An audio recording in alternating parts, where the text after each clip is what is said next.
Predstav si, že existuje niekto, kto pozná tvoje meno. Nie meno, ktoré ti dali rodičia, ale tvoje skutočné meno. Vibráciu, ktorá určuje, kto si v tomto živote. Čo sa máš naučiť. Čím prechádzaš. A nie len v tomto živote. V každom živote, ktorým si kedy prešiel. V egyptskej škole mystérií to bol Tovt. Tovt je neter božského slova. Muž s hlavou ibisa. Prečo ibis? Ibis je vták precízny, trpezlivý, systematický. Pohybuje sa pomaly a s istotou. Každý krok je zámerný. Presne takto pracuje Tovt. Zaznamenáva, hodnotí, analyzuje. Tovt symbolizuje božské slovo, ktoré pomenúva všetko živé. Čo je pomenované, existuje. Čo dostane meno, dostane aj formu a osud. Preto je Tovt považovaný za vynálezcu jazyka, písma a intelektu.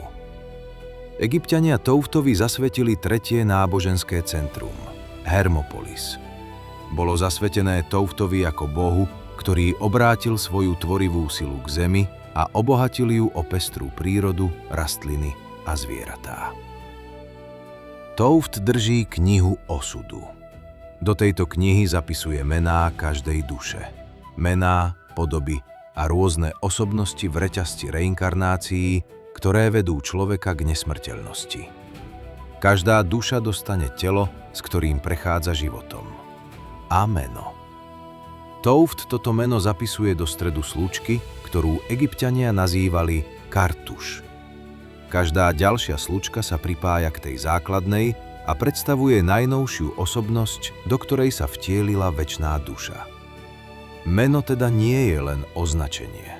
Je to vibrácia božského sveta, ktorá dáva telu tvar a určuje, aký bude mať dočasná osobnosť duše. V každom živote máme inú osobnosť. Iné meno, inú lekciu, iné okolnosti, ktorými musíme prejsť, aby sme sa poučili. Tovt hrá kľúčovú úlohu aj v momente smrti. Keď duša zomrie, prechádza do duatu, dimenzie oslobodenej od fyzikálnych zákonov. Tu prebieha posledný súd. Anubis, sprievodca dušou, položí srdce zosnulého na váji. Srdce symbolizuje myšlienky, pocity a činy z uplynulého života. Na druhej strane váh leží pravda. A potom prichádza Tovt. Dôsledok každého rozhodnutia človeka je pozorne odvážený. Tovt všetko zapíše do knihy osudu. Zaznamenáva transformačný proces každej vyvíjajúcej sa duše. Meno, podobu, miesto narodenia, skúsenosti, ponaučenia. A potom dá duši nový osud, novú lekciu, nový život. Po boku Tovta stojí Sešat, žena s korunou zo 7 listov. 7 je číslo procesu.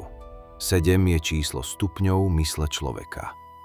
Ona vpisuje meno duše a umožňuje jej vstúpiť do nového cyklu. Tovt nie je len symbol. V histórii ho spájajú s konkrétnou postavou, Imhotepom.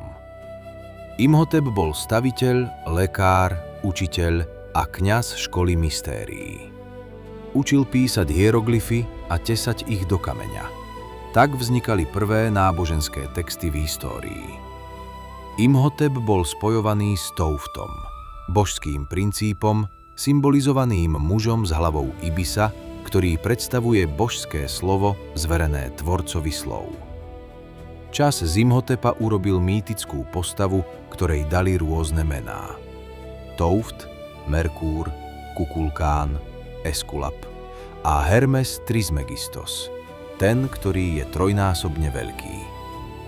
Odtiaľ pochádza slovo hermetika, synonymum pre tajomné múdrosti, ktoré kedysi poznali kňazi Hórovho oka. Tovt nie je sudca, je archivár, svedok. Ten, kto drží pamäť každej duše cez všetky jej životy. V V ďalšej epizóde sa pozrieme na Anubisa, sprievodcu dušou medzi svetmi. Toho, kto pozná cestu aj v absolútnej tme. Ak ťa toto video zaujalo, daj mu like a zdieľaj ho s niekým, koho by mohlo osloviť. A ak chceš vedieť viac, klikni na odber. Každý nový odberateľ nám pomáha šíriť toto poznanie ďalej. Ďakujem, že si tu bol. Uvidíme sa v ďalšej epizóde. Kód Egypta. Staroveké poznanie žijúce dodnes.